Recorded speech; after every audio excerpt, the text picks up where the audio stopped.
मैं निवेदन कर रहा था,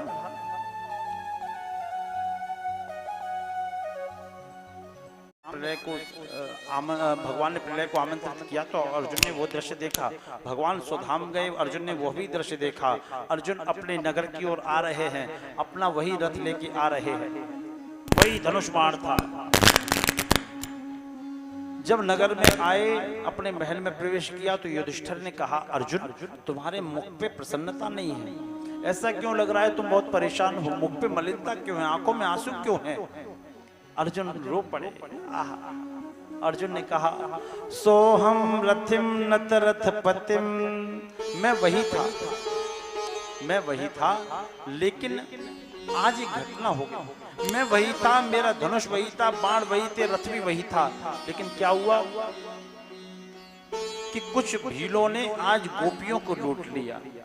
पुरुष बलि नहीं होत है, समय होत बलवान, भीलन लूटी गोपिका, बेही अर्जुन बेईमान।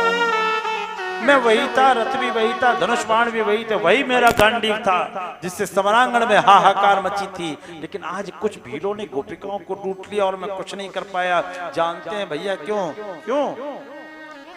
कि आज रथ को चलाने वाला कृष्ण नहीं था, कृष्ण नहीं था। जीवन में अगर संयम सीखना है ना तो भगवान कृष्ण से सीखो। देखिए एक कितनी बड़ी बात, गजब की बात है कि सारथी बने बने पूरा युद्ध करा दिया, एक से एक महारथी दुर्योधन की ओर, और इनके यहाँ केवल कितने महारथी थे? अर्जुन और इनके घर भीम। लेकिन देखिए कितना गजब का मैनेजमेंट था। पूरे ब्रह्मांड के नायक द्वारकाधीश परमात्मा कृष्ण क्या बने हैं? सारथी। वो छोटा काम लिया, और उससे भी छोटा काम यज्ञ में क्या किया? पत्तल उठाना और पैर धोने का काम लिया। यूं ही कोई कृष्ण नहीं बन जाता। कृष्ण कर बनने के लिए स्वयं को मिटाना पड़ता है। मिटा दे अपनी हस्ती को, गर जो मर्तबा चाहे, यदाना खाक में मिलकर गुले गुलजार होता है। यही कोई कृष्ण नहीं बन जाता। कृष्ण बनने के लिए संयम रखना पड़ता है, और गजब का संयम है उस कृष्ण का। देखिए आप, समय निकला, अर्जुन ने कहा, भैया भगवान कृष्ण हमारे बीच नहीं रहे, कहां गए? वो अपने धाम में चले गए, अपना इस लोक से लीला विश्राम करके अपने धाम वैकुंठ में चले गए। युधिष्ठिर बोले, हम भी नहीं रहेंगे। परीक्षित को राजपाट सौंपा और उत्तराखंड की ओर यात्रा के लिए चले गए। स्वर्गारोहण की यात्रा की है। परीक्षित राज्य संभाल रहे हैं। परीक्षित के राज्य में गाय और शेर एक ही घाट पे पानी पीते हैं, चूहे और सर्प एक ही बिल में रहते हैं। लेकिन भगवान जब गए तो क्या हुआ? कलयुग का आगमन हो चुका था। कलयुग भगवान का जाना हुआ, कलयुग का आना हुआ। कलयुग जब आया तो अधर्म होने लगा। एक गाय को और एक बैल को एक काला काला पुरुष मार रहा था। गाय और बैल अंगहीन हो चुके थे। दोनों दौड़ते दौड़ते आए, एक पेड़ के नीचे विश्राम करने लगे। बोले, देवी तुम कौन हो? बोले, मैं पृथ्वी हूँ जो गाय के स्वरूप में आई हूँ। आप कौन है? बोले, मैं धर्म हूँ जो बैल के स्वरूप में आया हूँ। मेरे चरण तोड़ दिए। परीक्षित जी इनका वार्तालाप सुन रहे थे एक झाड़ी के पीछे से। इतने में एक पुरुष आया, काला काला, और इन पे पुनः प्रहार करने लगा। परीक्षित जी ने अपना धनुष बाण चढ़ा लिया और कहा, कौन है जो मेरे राज्य में गौ और बैल का वध कर रहा है? उसने अपना गदा रख दिया और कहा कि परीक्षित जी, मैं कोई दुष्ट नहीं हूं, मैं कलयुग हूं। 4 युग में से मेरा भी अब समय आ चुका है। अब यहाँ यही होगा जो आपसे नहीं देखा जाएगा। आपके बाबा भगवान कृष्ण ने मुझे यहाँ आमंत्रित किया है, मैं अपनी मर्जी से नहीं आया। अब आपसे एक निवेदन है, आज आप इस पृथ्वी के राजा हैं तो मुझे भी कोई स्थान दीजिए। तो परीक्षित जी ने कौन कौन से स्थान दिए सुनिए। परीक्षित जी बोले, आपको मैं स्थान देता हूं। स्थान देना प्रारंभ कीजिए।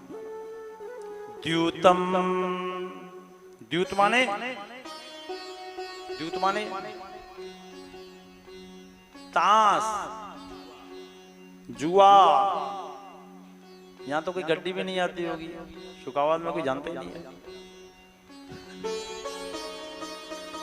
अरे अब तो बच्चे खेल लेते हैं भाई नेट पे, क्या पता नहीं आईडी का खेल होता है, हम तो सुनते रहते हैं। हमसे तो अपनी प्रोफाइल बदलना नहीं आती भाई।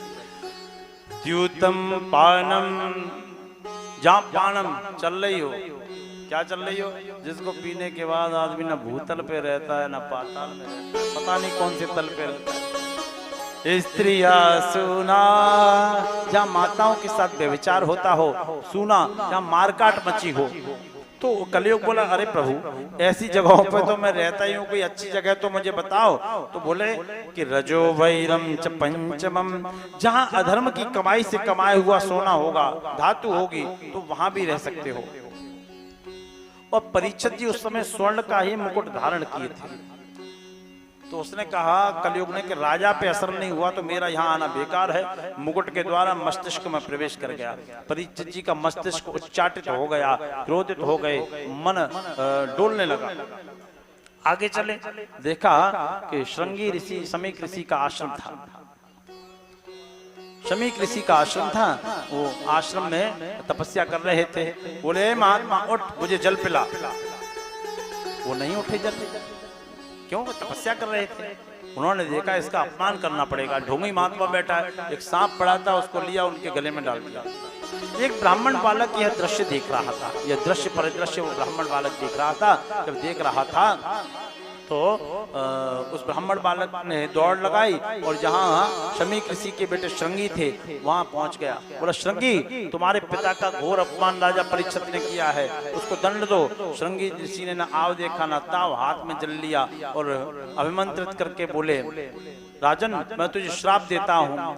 इति लंघित मर्यादम सप्तमे तच्छकोहने, धर्म की आज्ञा का उल्लंघन करने वाले नृपाल, धर्म की मर्यादा का उल्लंघन करने वाले नृपाल, जा आज के 7वें दिन तुझे तक्षक डस लेगा, तू मृत्यु को प्राप्त हो जाएगा। प्रातःकालीन सत्र था और दौड़े दौड़े अपने पिता के पास आए, गले से सांप उतारा और बोले पिताजी आज मैंने दुष्ट राजा परीक्षित को श्राप दे दिया।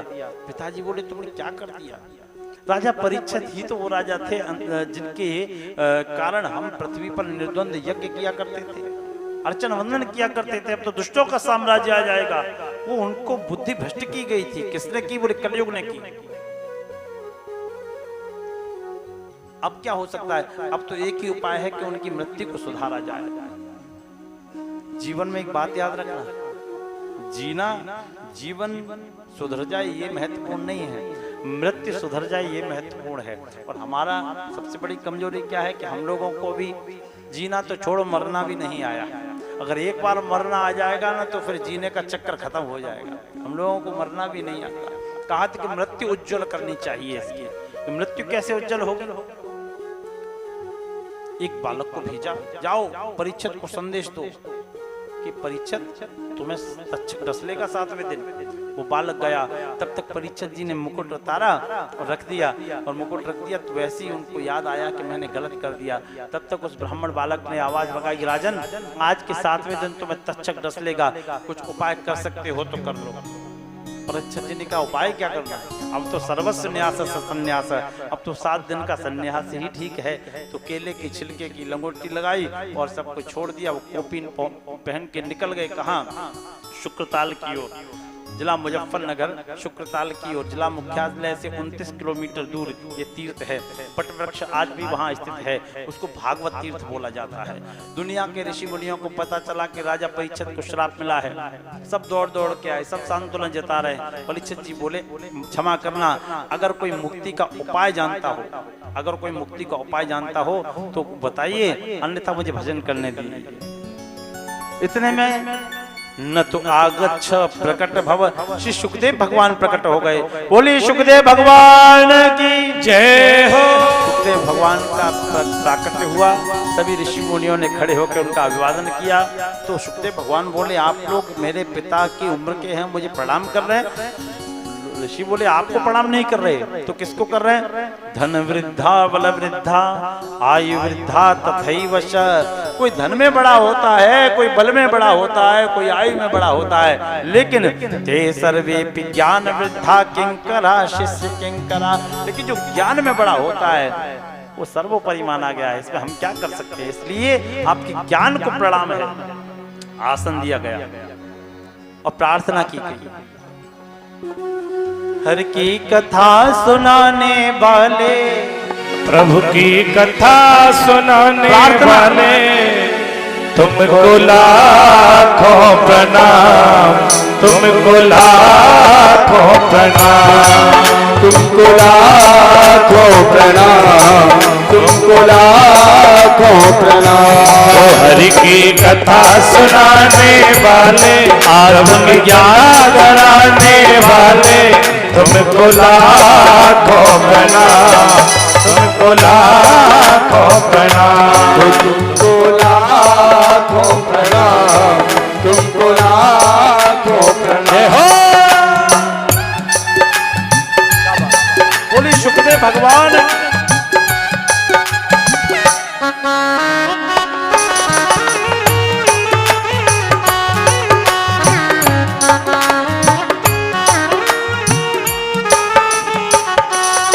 तो हम ढूंढ रहे थे वन में, बल खो बैठे थे तन में, हम ढूंढ रहे थे वन में, बल खो बैठे थे तन में। हम ढूंढ रहे थे वन में, बल खो बैठे थे तन में, हम ढूंढ रहे थे वन में, बल खो बैठे थे तन में।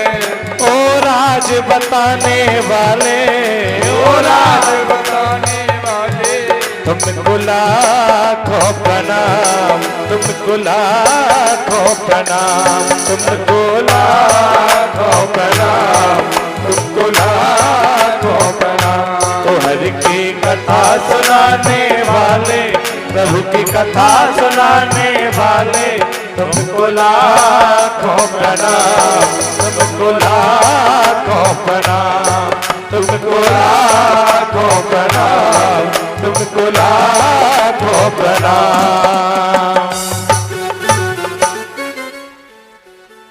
प्रार्थना की सुखदेव भगवान की, और प्रार्थना करने के पश्चात एक प्रश्न किया। क्या प्रश्न किया? बहुत ध्यान से सुनिएगा। प्रार्थना करने के बाद प्रश्न क्या किया? म्रियमाण पुरुष का क्या कर्तव्य है? 7 दिन में मरने वाले पुरुष को क्या करना चाहिए? हम लोग द्वितीय स्कंद की चर्चा कर रहे हैं। तो भगवान सुखदेव जी बोले, वरीयानेशते प्रश्न कृतो लोकहितं नृपः आत्मविसम्मतः पुंसो श्रोतव्यादश्यः पुरा। आपने जो प्रश्न किया है ना राजन, ये समस्त जन कल्याणार्थ किया है। और आपके यहाँ भी ये भागवत हो रही है ना, ये समस्त जन कल्याण के लिए हो रही है। जितनों का हो जाए अच्छी बात, किसी एक व्यक्ति का कार्यक्रम नहीं है। सर्वजन हिताय सर्वजन सुखाय।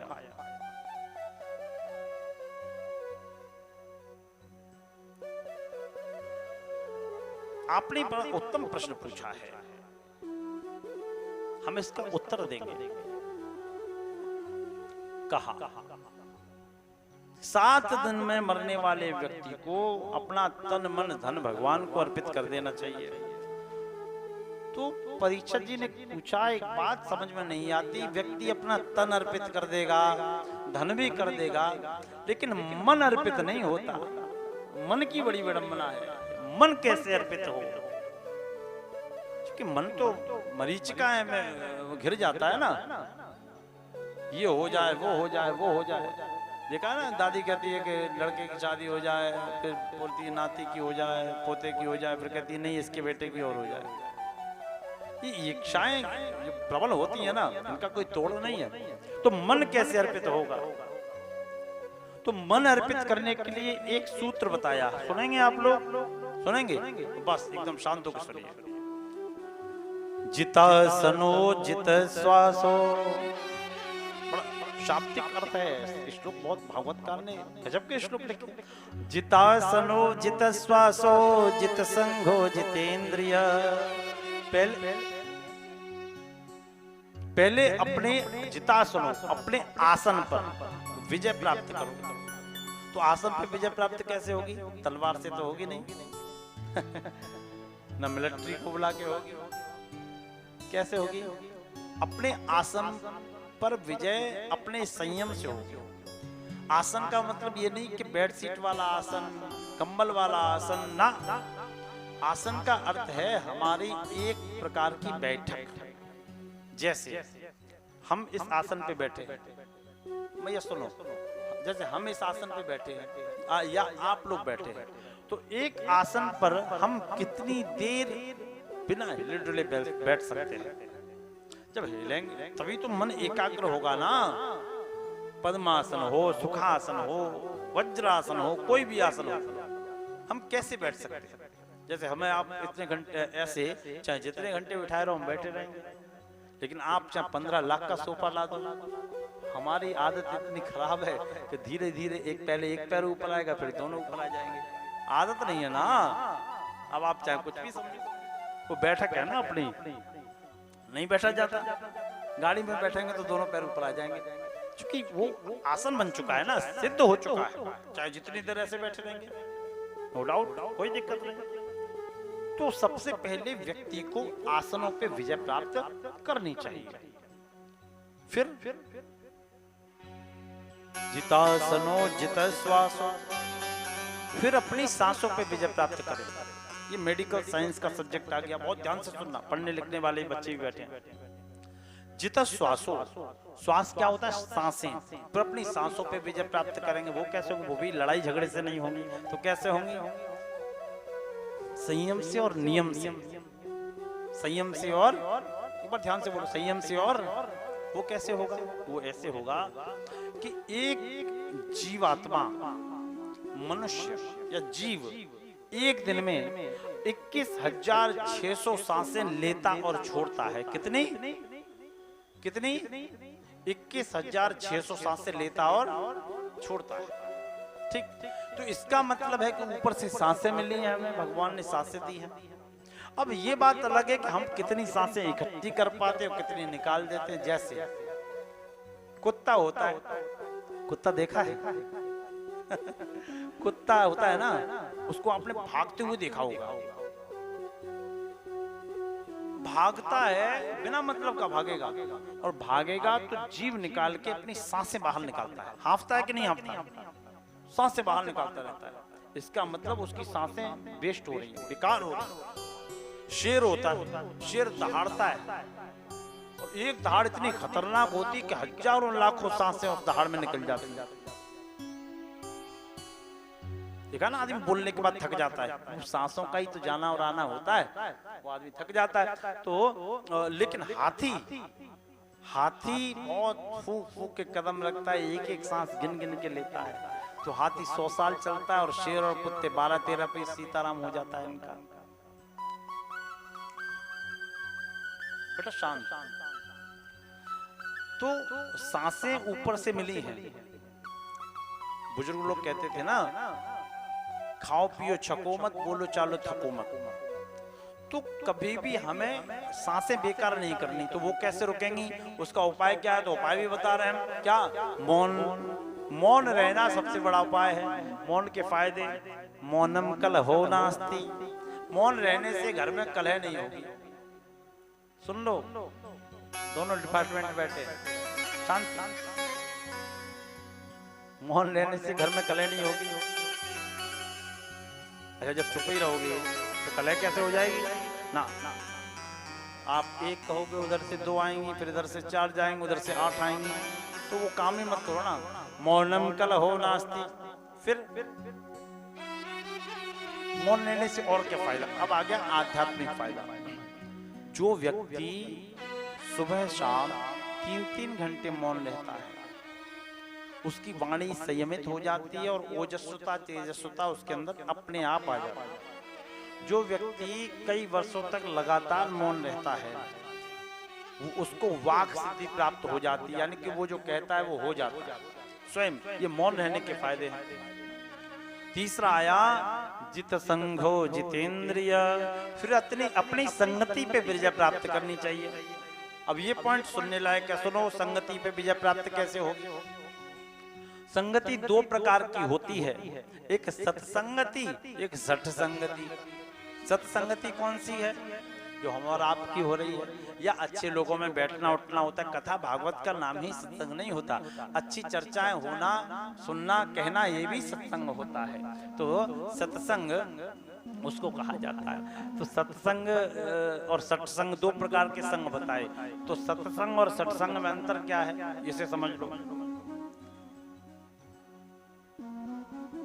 जैसे गुण और दोष, अच्छे और बुरे, गुणों में संगठन नहीं होता, अच्छे लोगों में संगठन नहीं होता, और अवगुणों में और बुरे लोगों में संगठन हो जाता। आप देख लो, प्रमाण 1000 प्रमाण दे दे आपको। जैसे आप 5 ब्राह्मणों का निमंत्रण कर दो, 5 ब्राह्मणों का, अलग अलग, कोई मिश्रा, शर्मा, तिवारी, त्रिपाठी, उपाध्याय करके उनको सब्जियां अलग अलग देना, पूड़ी एक पे रख देना। तो एक ने अगर हाथ डाला तो दूसरा हाथ डालेगा नहीं, कहेगा नहीं, झूठा हो गया, वो चिष्ट हो गया, हम भोजन नहीं करेंगे। लेकिन चिलम वाले एक ही चिलम में 45 बिठा दो, एक ही में 45 चालू, उन्हें झूठे सकरे से कोई मतलब नहीं है। एक देखिए कितना उनमें समरसता है, समाज को एक करने की शक्ति है ना। एक चिलम में 45 शुरू, समझ में आया? अभी पीछे वाले हाँ नहीं बोल रहे, अभी बोलोगे, अभी देखो 1 मिनट हाँ बुलवा के तब हम आगे बढ़ेंगे। जैसे 10 लीटर पानी को मीठा करने के लिए चीनी कितनी चाहिए? होम साइंस नहीं पढ़ा क्या? 5 किलो डाल दो, कौन सा खरीद रहे हो? 5 किलो चीनी में शहद हो जाएगा, पानी हो जाएगा कि नहीं हो जाएगा? खूब मीठा कर लो, शहद हो जाएगा। अच्छा, 1 ड्रम पानी को गंदा करने के लिए मिट्टी का तेल कितना चाहिए? 1 बूंद, 1 बूंद मिट्टी का तेल पूरे पानी को बर्बाद कर देगा, पूरे पानी को बर्बाद कर देगा। जैसे तो समझ में आया ना? आया कि नहीं? बोलो हाँ हाँ, आगे चलें। तो कहा कि सत्संगति और सठ संगति 2 प्रकार की होती है। तो व्यक्ति को सबसे पहले अपनी संगति सुधारनी चाहिए। एक मान के चलो, पहले तो बारातें जाती थी, अब तो गेस्ट हाउस में आदमी गया, गाड़ी से आया, भोजन करके 1 घंटे में घर पे। पहले तो बारातें जाती थी, रुकती थी, तो लड़के लोग खूब तैयार होते थे, तो पूरे गांव का ही चक्कर लगाते थे। अपने जैसे ही एक आदमी देखते थे और कहते थे चाबी, अपने जैसे आदमी देखते थे, और पूरी उनकी व्यवस्था सेट होती थी। उनको आराम से रात में ओढ़ने के लिए कंबल मिलता था, व्यवस्था मिलती थी। जो सज्जन आदमी है वो उस बेचारे को कोई पूछने वाला नहीं था, वो रात भर कुर्सी पे बैठा बैठा उस पर ओस पड़ती रहती थी, बीमार पड़ जाता था। तो लेकिन एक बात है, ये अवगुण मिलते बहुत जल्दी हैं, लेकिन ये भरोसा नहीं है कि कब इनमें बॉक्सिंग हो जाए। लेकिन गुणवान व्यक्ति मिलता बहुत देर में है, लेकिन जब मिलता है तो टिक के रहता है। बोलो राधे कृष्ण। तो कहा जितासनो जित श्वासो जित संघो जितेंद्रिय। बोले जब इन नियम संयमों को व्यक्ति कर लेता है तो परमात्मा को अपना मन भी वह अर्पित कर देता है। अब वाद प्रतिवाद होता रहता है, व्यक्ति न जाने कितना शराब पीता है, कोई बीड़ी पीता है। एक बाबा बीड़ी पीते थे, तो मैंने पूछा आप इतने कमजोर हो रहे हो, ये सिगरेट बीड़ी क्यों धोखते रहते हो, पूरे धुआं छोड़ते रहते हो, स्मेल आती है आप में? तो बोले कि वो बच्चों से झगड़ा रहता है। हमने कहा बच्चों से झगड़े का और बीड़ी का क्या मतलब है? तो बोले कि आप समझे नहीं ना। बोले बच्चे इतने खुदगर्ज हो गए कि हमें भरोसा नहीं है कि मरने के बाद हमें जलाएंगे, तो बीड़ी पी पी के हम अपने अंदर का सब फूके ले रहे हैं। अब बाहर वाले मोहल्ले वाले इतना शर्म तो करेंगे कि बाहर की 5 किलो लकड़ियों में स्वाहा हो जाएगा, कहीं से व्यवस्था कर ही ले। तो कहने का मतलब व्यक्ति को अपनी संगति को सुधारना चाहिए, यह नियम बताया। इसके बाद परिच्छेद के बाद प्रतिवाद होते हैं और सृष्टि संबंधी अनेकों प्रश्न पूछे हैं। उसके बाद द्वितीय स्कंद में आया कि किस देवता की पूजा करने से क्या मिलता है। कहा कि जिन पति पत्नियों में झगड़ा रहता है उनको शंकर जी और गौरा मैया की पूजा करनी चाहिए। तो झगड़ा खत्म तो नहीं हो सकता, कम होने की कुछ संभावनाएं व्यक्त की जाती है ना, ऐसी संभावनाएं हैं। जिनको रूप चाहिए वो उर्वशी अप्सरा की पूजा करें, जिनको ज्ञान चाहिए वो भगवान सूर्य और सरस्वती की पूजा करें, बुद्धि चाहिए वो गणेश जी की पूजा करें। ऐसा सब कुछ बताया। तृतीय स्कंद में प्रवेश। एवमेतत् पुरा पृष्टो मैत्रेय भगवान किल छत्रान् वनं प्रविष्टेन त्वत्कन्या सुगृहीतमहं। फिर तृतीय स्कंद में हम लोग प्रवेश करते हैं और तृतीय स्कंद में प्रवेश किया है तो अग्रिम कथाएं आप लोग सुने। मान्यवर परीक्षित जी प्रश्न कर रहे हैं, सुखदेव जी उत्तर दे रहे हैं। उन्हीं प्रश्नों की श्रृंखला में विदुर जी का प्रसंग आ गया। कहा कि एक बार विदुर जी के घर भगवान आ गए। विदुर जी के भगवान कब आए? बोले एक बार की बात है कि जब पांडवों ने विदुर जी को त्याग दिया था, स निर्गते कौरव पुण्य लब्ध्वा, तो मानो कौरवों का पुण्य ही समाप्त हो गया हो।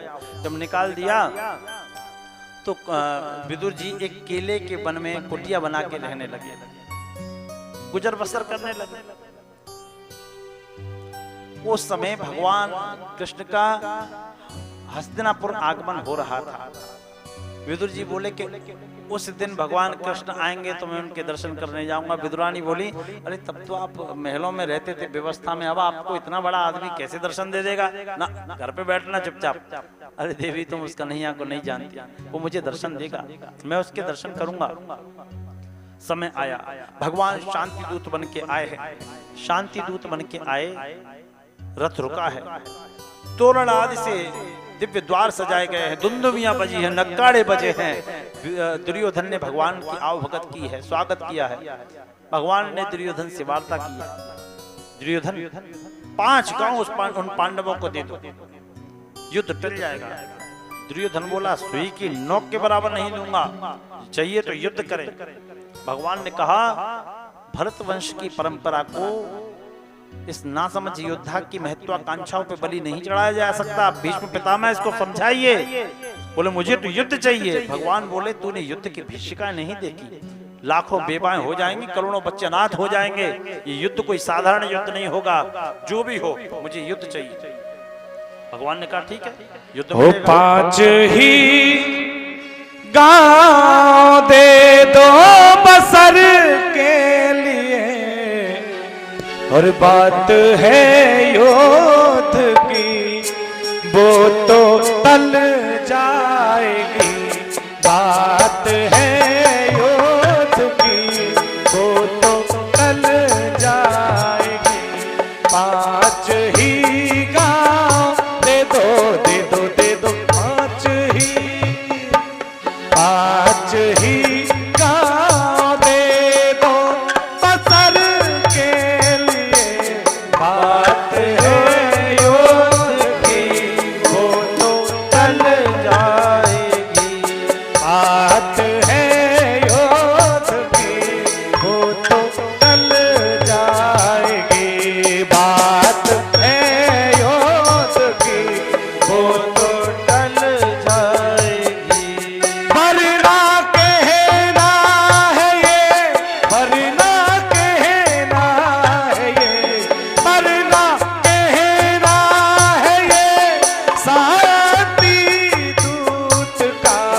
भाई भाई में तलवार चल जाएगी। भाई भाई में तलवार चल जाएगी। आज ही गाँव दे दो। भगवान ने समझाया, दुर्योधन को समझ में नहीं आया। युद्ध चाहिए तो भगवान ने कहा मिलेगा। भगवान जाने लगे, दुर्योधन बोला, प्रभु भोजन तो कर लो।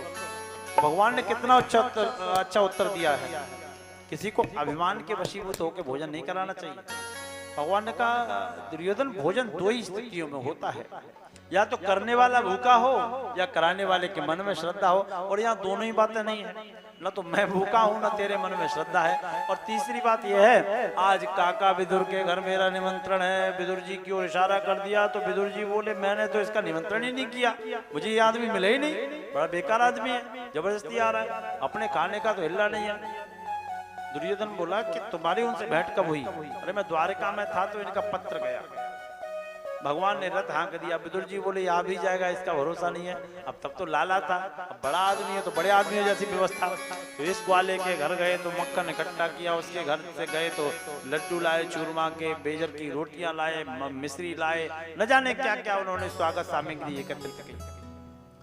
वो एकत्रित कर रहे हैं, इधर भगवान विदुरालय में पहुंच भी गए और कुंडी को खटखटाया और एक सुंदर सा स्वर निकाला, बोले काकी अरी काकीरी। कितना अच्छा शब्द है ना, अच्छा नहीं और लगता है क्या? काकी पहले कितना अच्छे होते थे, काकी काका, पिताजी माताजी। अब काकी काका नहीं होता क्या? अब होता है आंटी आंटा, नहीं आंटा नहीं, हम पढ़े लिखे कम है ना, अंकल, अनअकल जिसमें अकल नहीं है। क्या English is very poor language. Aunty, aunt माने चीटी, आंटी माने खुद ही समझ लो, जो अंग्रेज पढ़ाते वो पढ़ते चले आ रहे। आंटी क्या, अनअकल, अंकल, तो ये कितना अच्छा शब्द था, काकी अरी काकीरी।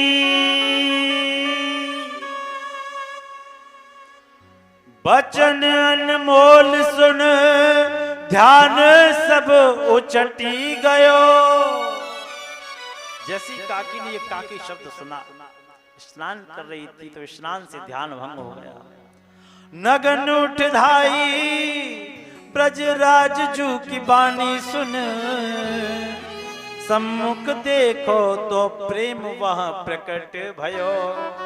जैसी स्थिति में स्नान कर रही थी वैसी स्थिति में दौड़ी और बस कन्हैया के नेत्र देख ली। आहा, भगवान ने क्या किया देखा, काकी अपूर्ण वस्त्र में है तो अपना पीताम्बर लिया। देखा जब विशंभर ने अगंबर दिगंबर को, तो कांधे ते अपनो पीताम्बर झटकी दयो। तो अपना पीताम्बर फेंक दिया, काकी से लपेट ले, काकी लजा गई। ओहो, कन्हैया हाथ पकड़ लिया, लाला तुम यहाँ बैठो, ये पटा लिया, तुम यहाँ बैठो, यहाँ नहीं यहाँ बैठो, यहाँ नहीं यहाँ बैठो। पूरे आंगन में भगवान कृष्ण को नृत्य करा रही और भगवान भी नाच रहे। इंद्र इत्यादि जिससे भय खाते, जो अपनी भय को प्रकृति को टेढ़ा कर ले तो सातों समुद्रों में तूफान आ जाता है। एक इशारे पे जिसकी सृष्टि सृजन और दूसरे इशारे पर लय हो जाती है, आज वो परमात्मा विदुरानी के घर नृत्य कर रहा है। इसका भाव ये है कि माया के राज्य में भगवान हमें नचाता है और भक्ति के राज्य में भगवान स्वयं नाचता है। क्या दिव्य शादी। ओ आज हरि आए बेदोर घर पावना, आज हरि आए बेदोर घर पावना, आज हरि आए।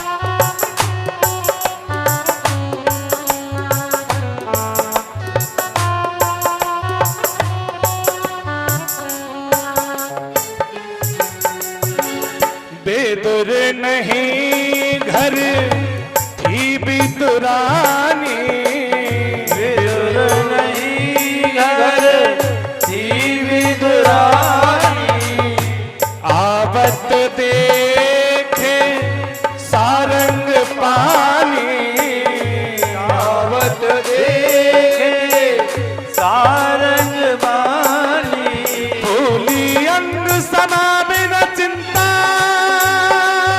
क्या सुंदर दृश्य। फूली अंग सना बिन भोजन कहाँ जिमा बुढ़ा आज हरियाए बेदोर घर बाबड़ा आज हरियाए बेदोर घर बाबड़ा आज हरियाए।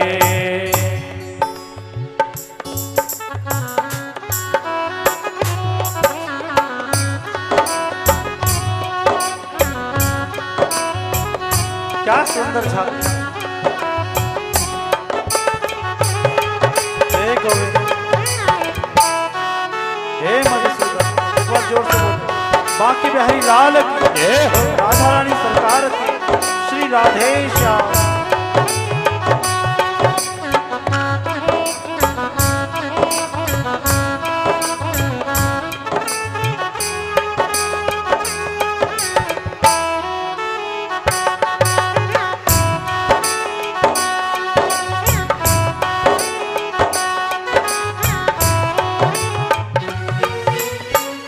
केला बहुत प्रेम सो लाई केला बहुत प्रेम सो लाई गिरी गिरी सब तेत गिराई गिरी गिरी सब देत गिराई छिलका देत श्याम मुख माही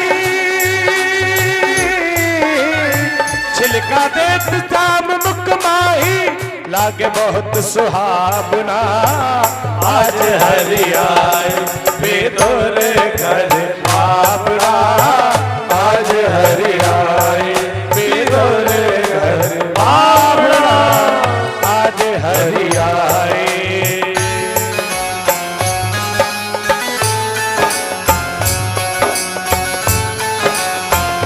हे गोविंद,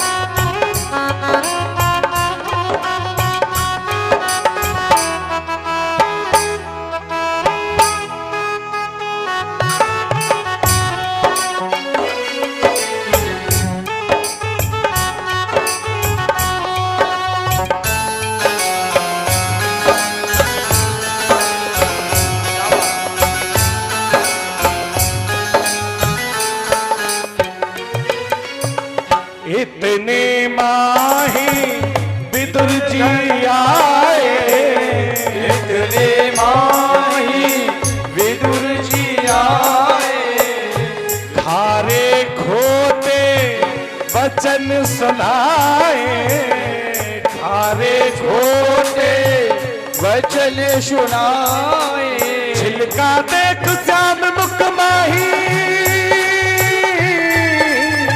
छिलका देख श्याम मुख माही कहाँ गवाई भावना आज हरियाए बेदोर घर भावना आज घर आए बेदोर घर भावना आज हरियाए। क्या बात।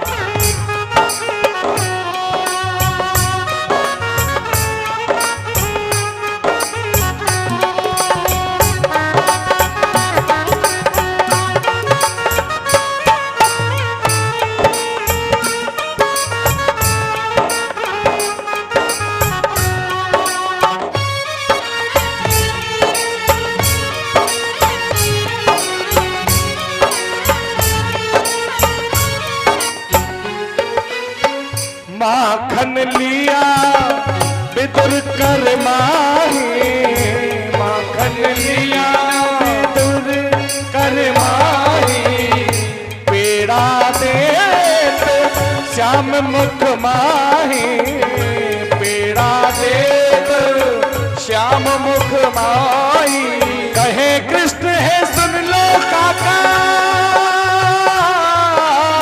कहे श्याम है सुन लो काका वो स्वाद नहीं आबना आज हरियाए बेदोर घर पावना आज हरियाए बेदोर घर पावना आज हरियाए बेदोर घर पावना आज हरियाए।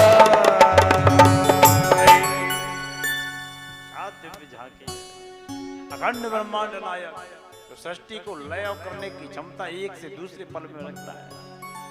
विदुरानी ने कहा लाला बैठो। भगवान बोले बैठ गए। अब कुछ खाने को तो लाओ, भूख लगी है। दौड़ी दौड़ी गई कदली के वन में, केले के फल लेके आई। केला फेंकती जा रही, छिलका खिलाती जा रही है। इतने में विदुर जी आ गए। इतने माह विदुर घर आए, विदुरानी पे बहुत रिसाए, तुम घर की लाज गवाए। विदुरानी तुम सहूर नहीं है। क्यों? क्या खिला रही हो? अरे मैं खिला रही हूँ कि खाने वाला स्वाद तो जानता है, ये तो बता सकता है हम क्या खा रहे हैं। अरे विदुरानी यही तो इसका खेल है, ये जानते हुए अनजान बनता है। देखो कैसे मुस्कुरा रहा। आहा, क्या दिव्य झांकी। विदुर जी से बोले कन्हैया आप क्या लाए हैं? तो विदुर जी बोले ये देखो हम कितने बढ़िया लड्डू लाए हैं, मिश्री लाए, माखन लाए। देखा, लड्डू को लिया, माखन मिश्री लिया और बोले सुन हो विदुर हम प्रेम के भूखे, प्रेम बिना सब व्यंजन रूखे, ऐसा स्वाद नहीं आए। तो प्रेम चाहता हूं। देखिए प्रेम है बड़ी चीज, जग का इस पर ही जीवन है, लाता है प्राणी साथ इसे, यह उसका जन्म सिद्ध धन है। ईश्वर के बाद महान वस्तु यदि कोई समझी जाती है तो निसंदेह प्रेम की ही गिनती गिनने में आती है। विदुर जी ने क्षमा मांगी, भगवान ने आशीर्वाद दिया। परीक्षित भगवान आशीर्वाद देके वहां से गए। विदुर जी तपश्चर्या के लिए गए। उद्धव जी से भगवान कृष्ण की लीलाएं सुनी है। उद्धव जी से जब कृष्ण की लीलाएं नहीं कही गई तब बोले कि मैत्रेय जी के पास चले जाओ। तो मैत्रेय जी के पास गए। परीक्षित जी ने कहा अब मुझे सृष्टि संबंधी प्रश्न पूछने हैं। तो बोले जो तुम पूछ रहे हो उन्होंने पूछे थे। सृष्टि संबंधी पूछे, सृष्टि कैसे उत्पन्न हुई तो बताया अनादि काल में भगवान विष्णु उनकी नाभि पे कमल आया, कमल पे ब्रह्मा जी आए। ब्रह्मा जी को सृष्टि रचना का आदेश मिला, ब्रह्मा जी ने सृष्टि रची, मानसिक सृष्टि रची। तो सनक, सनंदन, सनातन, सनत कुमार 4 ऋषि प्रकट हुए। इनसे कहा सृष्टि रचो, बोले कि नहीं हम ईश्वर भजन करेंगे, हम धर्म की स्थापना करेंगे। तो ब्रह्मा जी को क्रोध आया। जैसे ही क्रोध आया तो ब्रह्मा जी की भौहों के बीच से, प्रकृति के बीच से एक काला काला बालक प्रकट हुआ। उसके वो रोने लगा तो उसका नाम रुद्र पड़ गया। उससे कहा सृष्टि रचो। तो उन्होंने तो आज्ञा मानी। कैसी रची सृष्टि?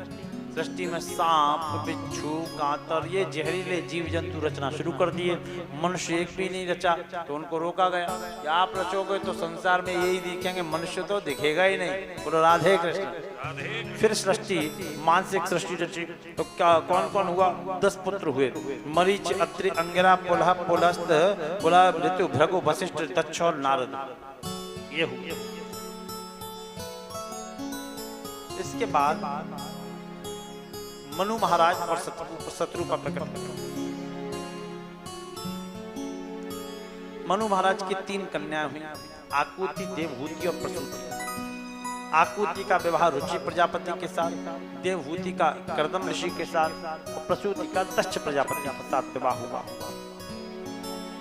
मनु महाराज से कहा गया सृष्टि रचना कीजिए। तो मनु महाराज बोले सृष्टि रचना करें कैसे? पृथ्वी कहाँ है?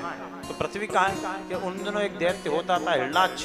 तो हिरणाक्ष दैत्य पृथ्वी को जल में ले गया है, वो पृथ्वी नहीं है। मनुष्य रुकेगा कैसे? ब्रह्मा जी विचार कर रहे तो छींक आई और छींक से बड़ा सूकर का बच्चा प्रकट हुआ। वो वराह रूप में प्रकट हुआ। बोलिए वराह अवतार भगवान की जय हो। यहाँ वराह अवतार हुआ है भगवान का। इसको बोलते हैं थ्योरी ऑफ रेवोल्यूशन। आगे बताएंगे थ्योरी ऑफ रेवोल्यूशन होता क्या है। तो वराह भगवान प्रकट हुए और वराह भगवान जब प्रकट हुए तो देवताओं ने पुष्प वर्षा की है। देखते ही देखते पृथ्वी से भी बड़ा आकार हो गया और भगवान वराह निकल पड़े। ब्रह्मा जी ने कहा उस दैत्य का वध करना, और वो दैत्य भी आकाश मार्ग में भ्रमण कर रहा था। तो नारद जी मिल गए। दैत्य बोला नारद जी बीणा बीणा बजाना जानते हो, लड़ना भी जानते हो? बोले कि लड़ना नहीं जानते। अरे तो हमारी भुजाओं में खुजली हो रही है, कैसे मिटेगी? बोले कि एक सीधे चले जाना, एक सूकर आ रहा है सामने से, ऐसी खुजली मिटाएगा कि दोबारा मचेगी नहीं।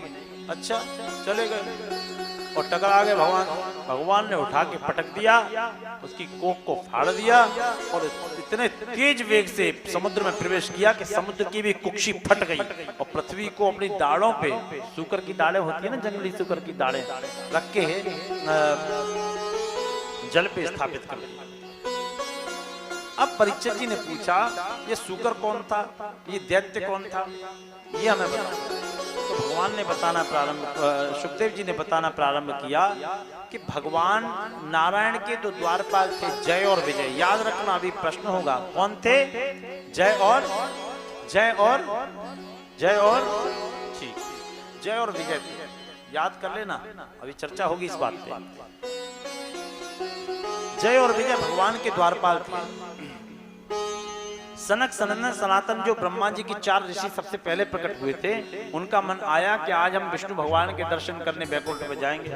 जब गए तो जय और विजय को अभिमान हो गया, जैसे डीएम के यहाँ जाओ ना मिलने, तो डीएम को अभिमान नहीं होगा, उसके जो पकड़ के खड़ा रहता ना संतरी, वो आपको 125 नियम बता देगा डीएम से मिलने के, 125 नियम, पूरी नियमावली लाके खड़ी कर देगा। ऐसे जय और विजय को अभिमान था, हम भगवान के द्वारपाल, तो ऋषियों को रोक दिया। उन्हें समझा ये फकीर आदमी ये क्या भगवान के दर्शन करेंगे और हमारा भी क्या करेंगे, तो ऋषियों को रोक दिया कि आप भगवान के दर्शन नहीं कर सकते, वो विश्राम में है। तो ऋषि बोले कि हमें तो कभी भी कोई नहीं रोकता, आप क्यों रोक रहे हैं? अरे कोई नहीं रोकता होगा, ये बैकुंठ है। ऋषियों को क्रोध आया, उन्होंने हाथ में जल लिया और कहा कि आप 3 जन्मों तक राक्षस हो जाओगे, जब आप एक संत के स्वरूप को नहीं देख पा रहे, 3 जन्मों तक राक्षस रहोगे। अच्छा, हाँ, 3 जन्मों तक राक्षस होने का जैसे श्राप मिला, कोलाहल हो गया। भगवान नारायण अपने सिंहासन छोड़ के आए और ऋषि से बोले क्या हुआ? बोले आपके द्वारपालों को मैंने श्राप दिया। उन्होंने कहा इन्हें क्षमा करो। बोले क्षमा नहीं होंगे, लेकिन एक इनको आशीर्वाद मिलेगा। क्या? ये तो राक्षसी होंगे, लेकिन इनका उद्धार करने आपको जाना पड़ेगा। भगवान ने बोले हमारी क्या गलती थी जो हमें फंसा दिया, हमारी क्या गलती थी। भगवान ने दर्शन दिए और वो ऋषि चले गए। अब यहाँ पे एक आध्यात्म है, वो ध्यान से सुनिए। ऋषियों ने क्रोध किया, जबकि ऋषियों को क्रोध नहीं करना चाहिए, और दंड भी दिया। तो लोग कहते हैं कि ऋषियों ने दंड क्यों दिया, लेकिन एक नियम है, बहुत ध्यान से सुनिएगा। एक नियम है, क्या नियम? ये है वेदों का कि जो नहीं दंड करो खल तोरा, अगर मैं तुझे दंड नहीं दूंगा तो भ्रष्ट हो ही श्रुति मार्ग मोरा, तो मेरा वेदों का बनाया हुआ नियम नष्ट हो जाएगा, इसलिए दंड दिया। तो दंड देने का इनको क्या दंड मिला? इनको ये दंड मिला कि भगवान ने अपने घर में प्रवेश नहीं करने दिया, बाहर से विदा कर दिया। बहुत समझने की बात है, बाहर से विदा कर दिया। और जय और विजय क्या है ये सुनो। भगवान के द्वारपालों का क्या नाम बताया था अभी? जय और इसका अर्थ समझते हैं, यश और प्रतिष्ठा। क्या है? यश और प्रतिष्ठा, यश और प्रतिष्ठा। और यही यश और प्रतिष्ठा, ये हृदय स्वरूप बैकुंठ में यश और प्रतिष्ठा ही तो रहती है, जो इस सन्यासी आत्मा को भगवान परमात्मा से मिलन नहीं करने देती। यश और प्रतिष्ठा, जैसे यहाँ कथा हो रही है। अरे हमारे पास कार्ड नहीं आया, हम नहीं जाएंगे। हाँ, हम नहीं जाएंगे, हमें बुलाए नहीं, हम क्यों जाएंगे? हमें बुलाए। ये यश और प्रतिष्ठा। जैसे किसी कन्या का कन्यादान हो रहा है, हम नहीं जाएंगे कन्यादान करने, हमारा तो आना जाना नहीं है। हम मंदिर में नहीं जाएंगे, उस पुजारी से हमारा झगड़ा रहता है।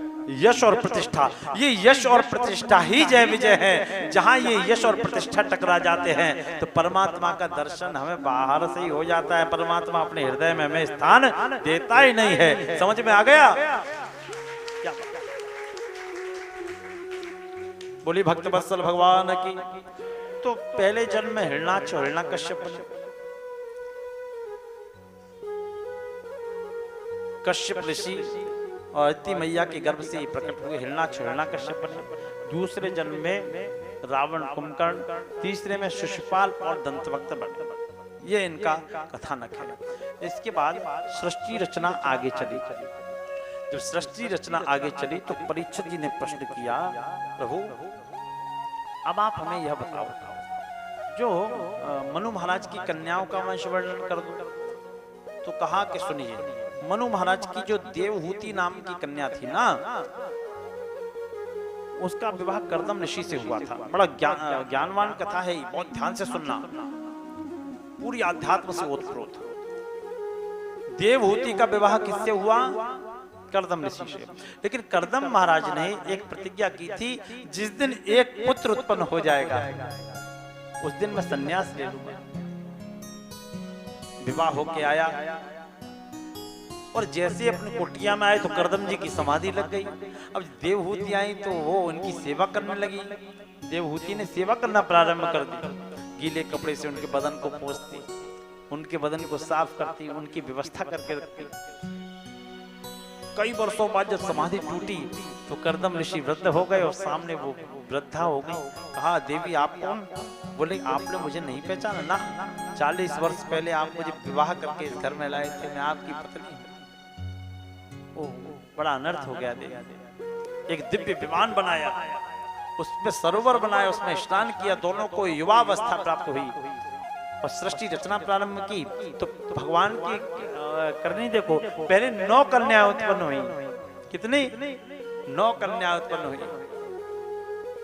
9 कन्याएं उत्पन्न हुई, उसके बाद एक पुत्र उत्पन्न हुआ। इसका नाम कपिल रखा गया। क्या नाम था? बोलिए कपिल देव भगवान की जय हो। कपिल भगवान का प्राकट्य हुआ, कन्याओं के विवाह हो गए, कपिल भगवान का जन्म हो गया। नामकरण और शुद्धिकरण जब हो गया तो कपिल महाराज के जन्म के बाद कर्दम ऋषि अपनी तपस्या के लिए चले गए, संन्यास ले लिया। कपिल महाराज में कुछ ऐसे गुण थे जो माता को चौंका देते थे कि ये तो किसी विद्वान पुरुष या परमात्मा के लगते हैं। तो माता ने ऐसे ही एक सुंदर सिंहासन बनाया, व्यासपीठ बनाई, उस व्यासपीठ पर कपिल महाराज को बिठाया और खुद नीचे श्रोता बन के बैठी है।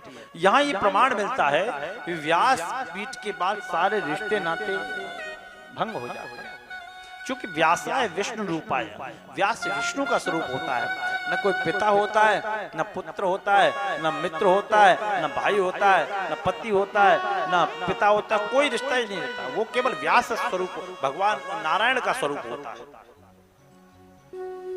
मर्यादा बहुत है व्यासपीठ की। मैं एक निवेदन करना चाहूंगा समस्त वक्ताओं से। सर्व ब्राह्मण वक्ता पूजनीय है, अभिनंदन करता हूं, उनका वंदन करता हूं, लेकिन एक निवेदन भी करना चाहूंगा, वो वक्ता क्षमा करें मुझे। व्यासपीठ की मर्यादा को कभी नष्ट नहीं करना चाहिए। कभी कुछ आर्थिक लाभ के कारण अपने आप को दांव पे नहीं लगाना चाहिए। और श्रोताओं से भी एक निवेदन है, इस व्यासपीठ की कभी धज्जियां ना उड़वाना। ये व्यासपीठ भगवान नारायण की पीठ है। हमें बोलना नहीं चाहिए, लेकिन आज इस मंच से हम एक बात कहते हैं, सत्यता, और ये प्रगाढ़ सत्य है, उसका परिणाम हमें झेलने पड़ते हैं, लेकिन आज आपको बताते हैं। ईश्वर साक्षी है, नारायण सामने है, भागवत मेरे सम्मुख है। 10 साल के इस करियर में कभी हमने अपनी भागवत जी की दक्षिणा किसी को नहीं बताई। हम अनमोल हैं क्योंकि हम नारायण की पीठ पे बैठे हैं। और ये भी संकल्प है, कथा कोई हो या न हो, कभी किसी दक्षिणा की बात नहीं आने देनी। हमें देने वाला वो है। इंसान तो खुद मांगता है, हम उससे क्या मांगेंगे। और ये सत्यता है, कहीं दूर के रहने वाले नहीं है। आपके नगर जसराना में मेरी जन्मभूमि है, वृंदावन और काशी में अध्ययन हुआ है।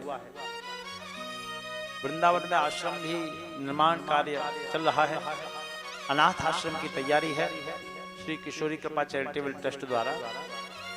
संभवतः 22 नवंबर से निर्माण कार्य प्रारंभ होना था, किसी कारणवश नहीं हो पा रहा, लेकिन दिसंबर के प्रथम सत्र में यह निर्माण कार्य आरंभ हो जाएगा।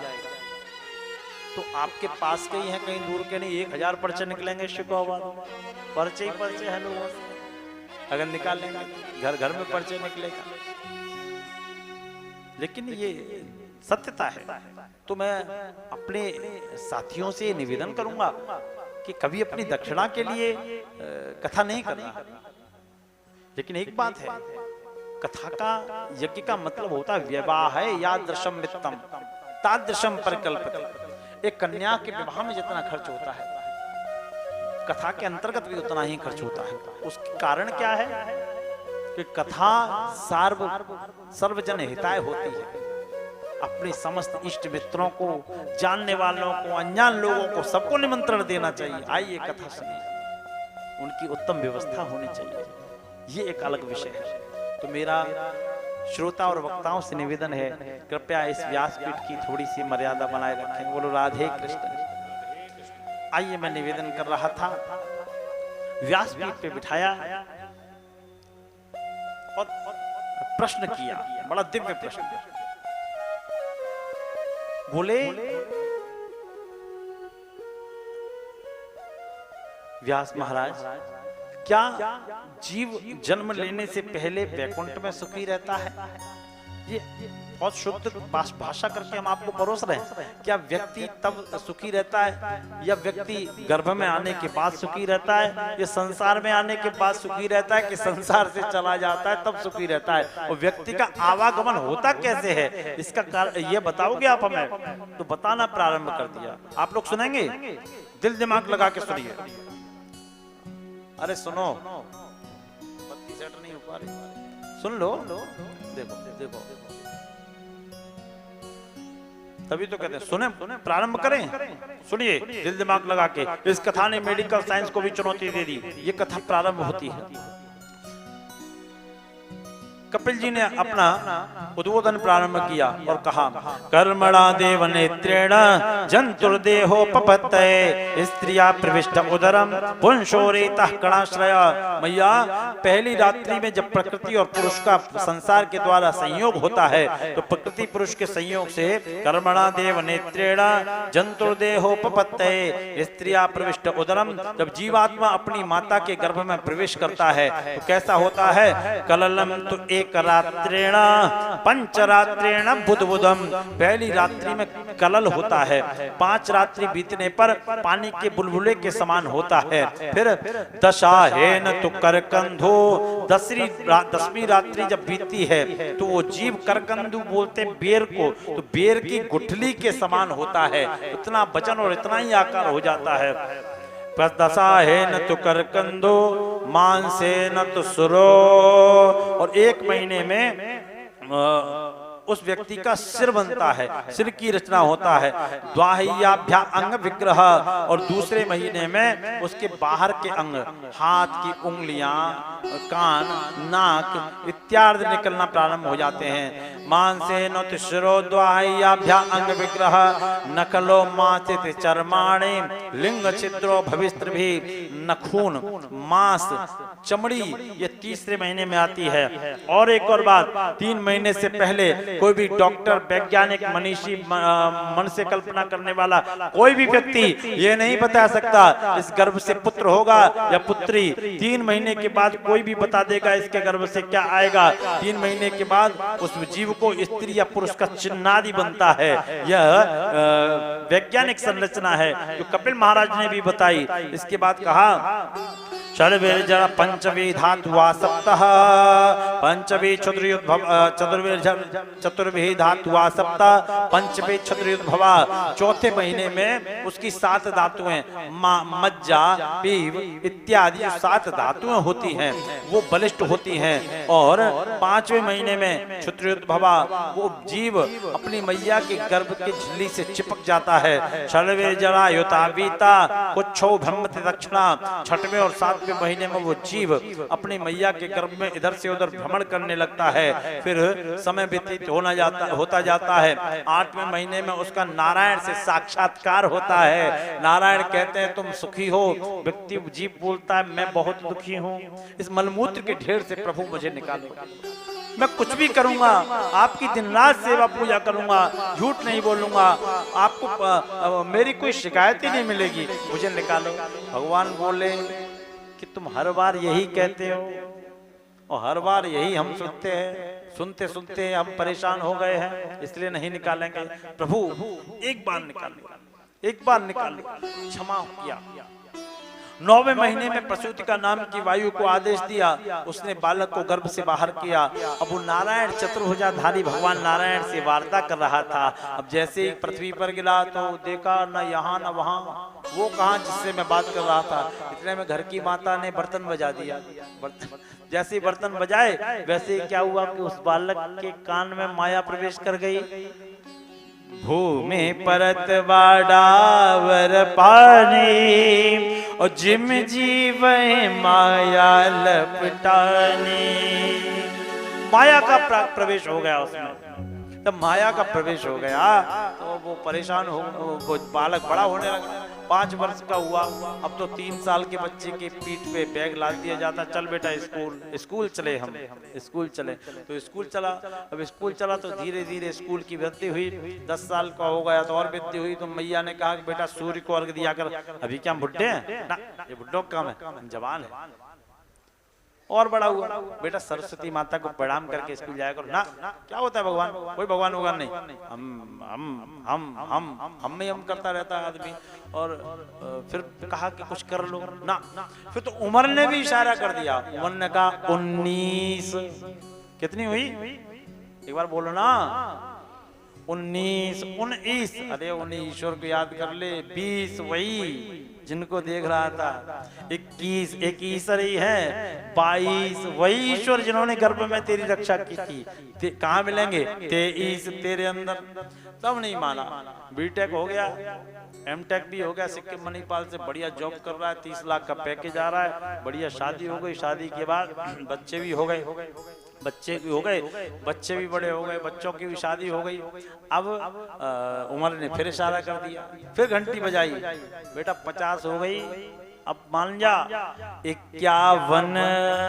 अब चलो कहाँ? वन में 51, 52 उसी वन में, 53। अब 13पन घर में नहीं है तो वन में है, वन में चलो, वन में चलो। ये स्थिति आई साहब। जब ये स्थिति आई तो क्या हुआ? जब ये स्थिति आ गई तो फिर भी नहीं माना। समय निकला।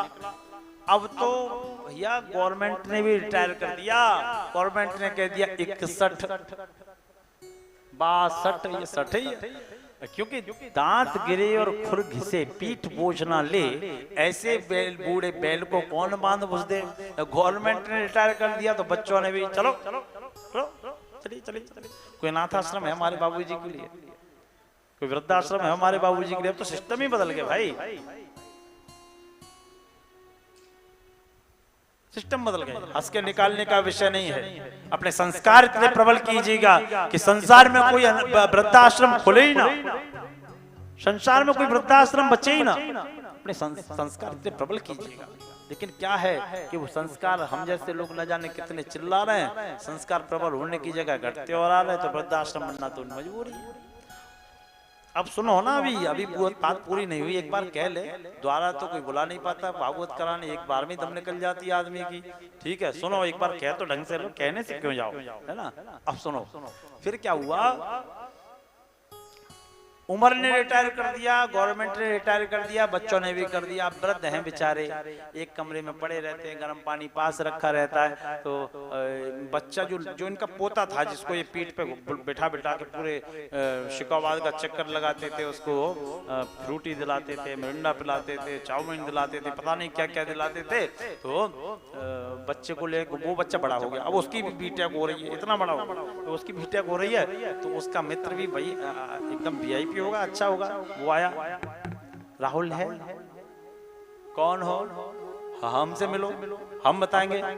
राहुल तुम्हारे दादाजी मुझे अंदर नहीं आने दे रहे। अब राहुल आया, अंदर से बोला मम्मी पापा इन्हें आश्रम में भेजो, अनाथ आश्रम में भेजो। अब बेचारे बुढ़े सटपटा गए। अब बुढ़े रोने लगे। पता क्या कह रहे हैं? सुनोगे? बुढ़ापा आय गयो हत्यारो बुढ़ापा, आय गयो हत्यारो बुढ़ापा, आय गयो हत्यारो बुढ़ापा, आय गयो हत्यारो। एक बहू से पानी मांगो, एक बहू से पानी मांगो, लोटा फेंक के मारो बुढ़ापा, आय गयो हत्यारो बुढ़ापा, आय गयो हत्यारो बुढ़ापा, आय गयो हत्यारो। क्यों रो रहे हो? घर के बच्चे भीतर सोवे, घर के बच्चे भीतर सोवे, हमें या सड़क पे डारो बुढ़ापा, आय गयो हत्यारो बुढ़ापा, आय गयो हत्यारो। आप क्यों रो रहे हैं? पानी की वजह से रो रहे हैं, तो पानी हम पिला दें। अगर बच्चों ने घर पे जगह ना दी हो तो हम अपने घर में स्थान दे दें ना, ये कोई बात नहीं है, तो क्यों रो रहे हैं? हमसे पहले दादी चली गई, जिनको अतो सहारा बुढ़ापा, आय गयो हत्यारो बुढ़ापा, आय गयो हत्यारो। ये याद रखें पीछे वाली और ये लाइन, ये कल्पना करना कि जब तक आप हो तब तक ये लोग बैठ ही रहे, है ना, सेवा नहीं करेंगे, बहू से सेटिंग रखेंगे अपनी पूरी, आपकी सेवा काय को करेंगी, तो सेवा नहीं करेंगे, पर इतना तो पूछेंगी तुम्हें कुछ मिला कि ऐसे ही बैठे हो, इतना तो पूछ ही लेंगी सामाजिक दृष्टि से। तो कहा कि ऐसी स्थिति हो जाती है मैया, तो न जीव को गर्भ में आराम मिलता है, न जीव को घर में आराम मिलता है, न गर्भ के बाहर आराम मिलता है। जीव तो आराम ढूंढता है, आनंद तो केवल हरि भजन में मिलता है, जो जीव करना ही नहीं चाहता। इसके बाद अष्टांग योग, सांख्य योग का वर्णन किया। इतने योगों का वर्णन करने के बाद जो देवहूति मैया थी वो सिद्धता नदी बन के बह गई। ये सिद्धता नदी कहाँ है? सिद्धिपुर ग्राम नाम का एक स्थान पड़ता है। कहाँ? वो गुजरात में, जहां से एक बहुत चर्चित दवा निकल के आती है, ईसबगोल आता है ना, वो सिद्धिपुर गांव में निकलता है। माता का श्राद्ध वहां होता है। गया में पिता और माता का दोनों का हो सकता है, लेकिन माता का वहां भी होता है, ऐसा वो तीर्थ है। और वहीं से अपने कपिल महाराज ने कमंडल उठाया अपना और गंगा सागर की ओर चले गए। वहां अपनी कुटिया बना के तपस्या करने लगे। बोली कपिल देव भगवान की जय हो। अब परीक्षित जी प्रश्न कर रहे हैं, प्रभु ये जो इनकी मैंने सुना था कि अनुसुईया नाम की कन्या थी, उनका चरित्र आप बताएं। बोले अनुसुईया नाम की कन्या का भी बहुत संक्षिप्त में सुनाएंगे, क्योंकि कथा भी है और समय कम है। तो अनुसुईया नाम की सती की चर्चा सुनाई, वो सुने। सती अनुसुईया इतनी पतिव्रता थी कि एक बार गंगा को पाप लग गए, तो उन्होंने हाथ में जल लिया और गंगा के पाप धो डाले और हाथ में जल लेके बोली, जो मेरे मन कर्म से हो निज पति आधार, तो गंगा के पाप पुण्य हो जाएं जर छार। गंगा के पापों को नष्ट कर दिया। एक बार उन्हीं सती जी की परीक्षा की घड़ी आ गई। नारद बाबा ने कहा तीनों देवियों में अभिमान है, इनके अभिमान को खंडित करना है। तो तीनों देवियों के लोक में अलग अलग गए। बोले मैया हम बहुत परेशान हैं। क्या परेशानी है? बोले कि आजकल आपकी कोई चर्चा नहीं करता, पूरी दुनिया में अनुसुईया सती की चर्चा होती है। बोले क्यों? कि वो सबसे बड़ी पतिव्रता है। ऐसा हो ही नहीं सकता कि अपने स्वामियों से पूछना। शाम को तीनों के स्वामी ब्रह्मा विष्णु महेश सब अपने अपने घर आए। तीनों ने कहा देवी आज रूठी क्यों बैठी हो? बोले ये बताओ दुनिया में सबसे बड़ी पतिव्रता कौन है? देवी आप ही हो। बोले हमें कि अनुसुईया है? कि अनुसुईया? आपका मतलब ये कि अनुसुईया पतिव्रता, हम पतिव्रता नहीं है? भगवान बोले पतिव्रता के लक्षण तो यही दिख रहे हैं जैसे तो हमसे बात कर रही है, ये पतिव्रता के तो पूरे लक्षण है। अच्छा, तीनों देवियों ने कहा उसका सतीत्व भंग करो। अब तीनों देवता आदेश मान के चले आए, जो तीनों एक से एक देवी थी, कुछ भी कर सकती थी। बस एक बात पता है आपको, कोई कोई बड़ा भाग्यशाली होते हैं, किसी के घर में सूरजमुखी है ना, देवी होती है। किसी के घर में चंद्रमुखी और किसी किसी के घर में ज्वालामुखी। ये ज्वालामुखी टाइप थोड़ा सा खतरनाक होता है। एक बार दिल्ली में कथा थी, एक शिष्य थे तो वो रोज मेरी कथा विश्राम होने के बाद जाते थे और अंतिम दिन समय लग जाता है तो पूरी तैयारी करा के विदा करा के तब वो गए अपने घर। तो घर पहुंचे, घर लेट हो गए, खाना वाना बन गया था तो कुंडी खटखटाई। कौन? अरे हमारी कुंडी की आवाज नहीं सुनाई पड़ती आपको? शर्म नहीं आती जिंदगी भर? गुरुजी के संग रहो, वही मजीरा बजाया करो बैठ के मंच पे, जाओ गुरुजी के संग रहो। यहाँ नहीं क्या जरूरत है, बीवी बच्चे दिखते नहीं है। देवी जी कोई बात नहीं, आज तो गुरुजी चले गए, अब आपके साथ रहना। खोल दी कुंडी, कुंडी खोली, वो अंदर प्रवेश हुए। भूख लगी है, खिचड़ी रखी है कुकर में, खा लो। खिचड़ी ठंडी हो चुकी थी। अब वो जो व्यक्ति थे थोड़ा मजाकी थे, मजाक करते थे। तो पत्नी लेट गई, ऐसे सिर पे हाथ रख के बड़ा अच्छी तरह बताते थे वो अपनी पत्नी की पूरी व्याख्या। हम तो नहीं बता सकते उतना। तो बोले कि हमने कुकर ले जाके अपनी पत्नी के सिर पे रखा। बोली ये क्या बदतमीजी है? बोले खिचड़ी गर्म कर रहे हैं। बोले गैस पे करोगे कि यहाँ? बोले गैस गर्म होने में टाइम लगेगा, खोपड़ी पहले ही से गर्म है। तो ये ज्वालामुखी टाइप है ना, ये थोड़ा सा खतरनाक होता है। राम इससे सबको बचाए। बोलो राधे कृष्ण। राधे। और कोई हो तो बुराई मत मानना, और मान जाओ तो कौन सी रिश्तेदारी चलानी है। मान जाओ तो मान जाओ, किस किस को मनाए। राधे कृष्ण। तो देवियां बोले कि परीक्षा लो। तीनों देव साधु बन के आए। साधु बन के जब आए हैं तो बोले भवती भिक्षाम देहि। भिक्षाम देहि कहा, वो भिक्षा लेके आए। बोले ये भिक्षा नहीं लेंगे, हमें कोई पतिव्रता, अगर हम सन्यासी हैं, हम कोई पतिव्रता अगर अपना निर्वस्त्र होकर भोजन कराए तो हम भोजन करेंगे। उन्होंने दिमाग लगाया कि ये कोई साधारण पुरुष नहीं है। अपने पति का ध्यान लगाया। जो मेरे मन कर्म से हो निज पति कर ध्यान, हो तीनों साधु बने शिशु अबोध अज्ञान। हाथ में जल लिया और तीनों संतों को छोड़ दिया। 6-6 महीने के बालक हो गए। माता ने अपना स्तनपान कराया, पालने में झुलाया, पालने में झुलाया, स्तनपान कराया, पालने पलोसने लगी।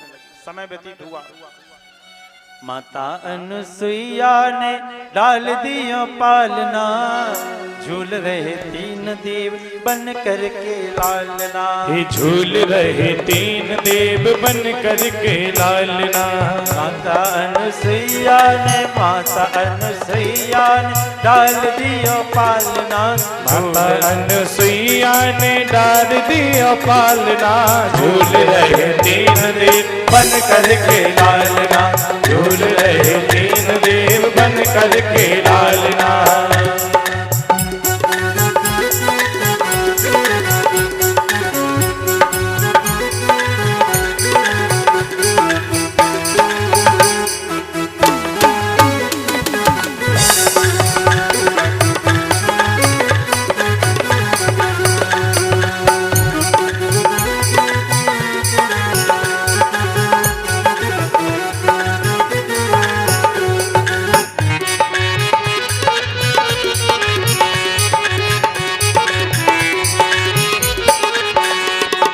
मारे खुशी के मैया फूली ना समाती। मारे खुशी के मैया फूली ना समाती। मारे खुशी के मैया फूली ना समाती।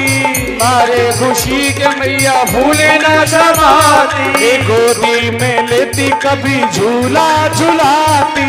गोदी में लेती कभी झूला झुलाती। गोदी में लेबे कभी झूला झुलाती। गोदी में लेती कभी झूला झुलाती। ये कौन करे आज मेरे भाग की सराहना।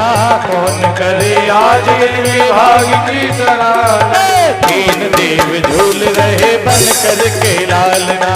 3 देव झूल रहे बन करके लालना। माता अनुसुईया ने डाल दिया पालना। माता अनुसुईया ने डाल दिया पालना। झूल रहे 3 देव बन करके लालना।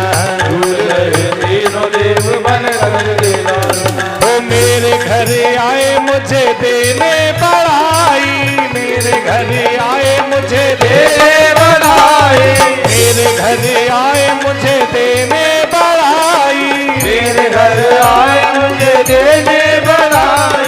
जान गई हूँ मैं इनकी चतुराई, जान गई हूँ मैं इनकी चतुराई, जान गई हूँ मैं इनकी चतुराई, जान गई हूँ मैं इनकी चतुराई। सतियों में इनकी ऐसी है भावना, सतियों में इनकी ऐसी है भावना। तीन देव झूल रहे बन करके लालना, तीनों देव झूल रहे बन करके लालना, ये तीन देव झूल रहे बन करके लालना, तीनों देव झूल रहे बन करके लालना। सत्य अजमाने चल दिए और ब्रह्मा विष्णु महेश, हरि अनुसुईया के द्वार पे तो धर के जोगिया भे।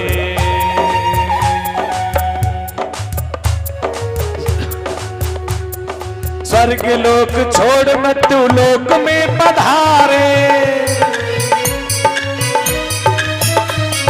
स्वर्ग लोक छोड़ मृत्यु लोक में पधारे, स्वर्ग लोक छोड़ मृत्यु लोक में पधारे। ऋषियों की कुटिया में करते गुजारे, ऋषियों की कुटिया में करते गुजारे, ऋषियों की कुटिया में करते गुजारे, ऋषियों की कुटिया में करते गुजारे। सती माँ के सामने, सती माँ के सामने, माँ अनसुईया के सामने नष्ट भई भावना। तीन देव झूल रहे बन करके लालना, तीनों देव झूल रहे बन करके लालना, वो तीन देव झूल रहे बन करके लालना, देव झूल रहे बन करके लालना। ये इतने माही नारद मुनि आए, इतने माहे नारद मुनि आए, इतने माही नारद मुनि आए, इतने माहे नारद मुनि आए। देख उन्हें मंद मंद मन में मुस्काए, देखो में मंद मंद मन में मुस्काए, वो देख उन्हें मंद मंद मन में मुस्काए, देखो रहे मंद मंद मन में मुस्काए। वो भारत की नारी से, भारत की नारी, हाँ भारत की नारी से आज हुआ सामना। झूल रहे तीन देह बन करके लालना, ये झूल रहे तीन देह बन करके लालना, ये माता अनसुईया ने डाल दिया पालना, ये झूल रहे तीन देह बन करके लालना, झूल रहे तीन देह बन करके लालना, ये झूल रहे तीन देह बन करके लालना, झूल रहे तीन देह बन करके लालना। देवियों को चिंता हुई, बहुत दिन हो गए आए नहीं, तो नारद जी ने कहा देखो वहां चले गए और अब एक उपाय है जो मिल सकते हैं। केवल 5 मिनट की कथा है, बस दिल दिमाग व्यास मंच की तरफ लगाएं, प्रसंग तो पूरा करना है। तो कहा कि मिलेंगे कैसे?